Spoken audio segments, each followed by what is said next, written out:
Thank you, Mr. Chairman, over here, and thank you, Secretary Cooper, for your time and certainly for your service, and also at the beginning when we were all casually talking, your offer to bring this committee together in a closed and classified setting. So I appreciate that very, very much, and I think it would do much good, because I much agree with my friends across the aisle and colleagues on this side of the aisle that oftentimes what happens over at CDC is inane.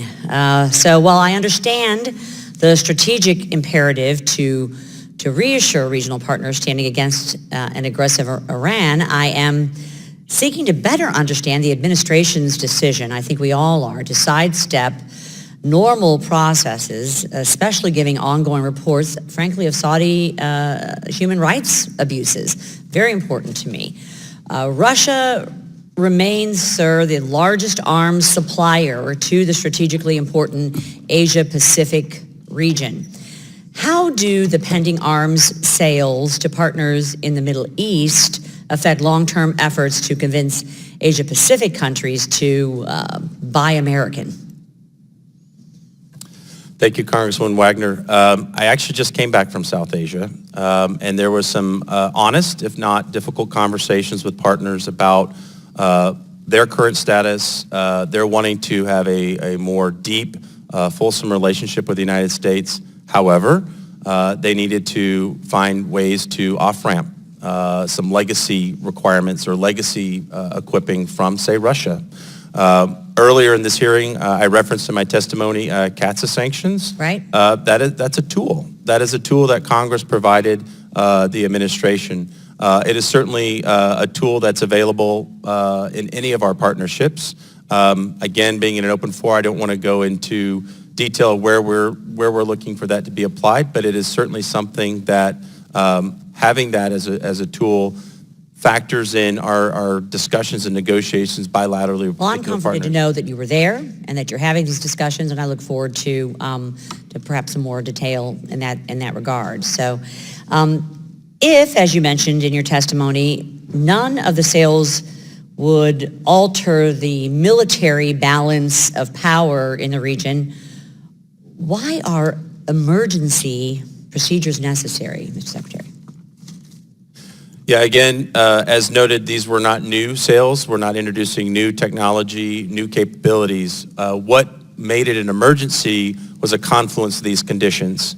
So when one looks at the conditions, not just on where our partners are or where they assess we are, there was the immediacy of the threat streams emanating from Iran. So the direct threats, not only to our interests, but to our partners as well.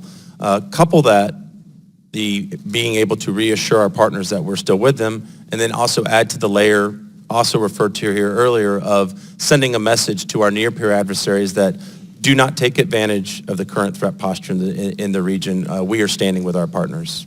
Secretary Cooper, you explained in your testimony that China and Russia are, I believe you called them secondary audiences for May's notification. Can you explain how the emergency notification advantages the United States in competition with Russia and China? Yes, thank you. Russia and China are extremely aggressive in their advocacy for sale, pushing their arms and munitions to anybody. They usually do it at a cut price, cut rate. They certainly don't do it in a transparent fashion the way we do it. It is unique that the United States arms transfer process by statute and by policy is done in such a transparent fashion, not only for our accountability to the taxpayer, but also our accountability to a partner who we're investing in. We also, as I mentioned, have a long, what I'd say, tail of support with our sales that is not replicated by our near-peer adversaries. We provide not just training sustainment, we're with them along the way, and it's important to factor in that training and sustainment, it's inclusive of human rights, rule of armed conflict, making sure that our partners are using these systems in a way that we would find appropriate from our standards. Sending that message to our near-peer adversaries is to say, do not take advantage of a situation in a particular conflict area and by no means think that we're stepping away from a partner who we're working with, who is not only protecting their sovereignty in their region, they are carrying equities on our behalf, on behalf of American national security. Thank you for your time and your service. My time has expired. Mr. Chairman, I yield back. I look forward to our further discussions.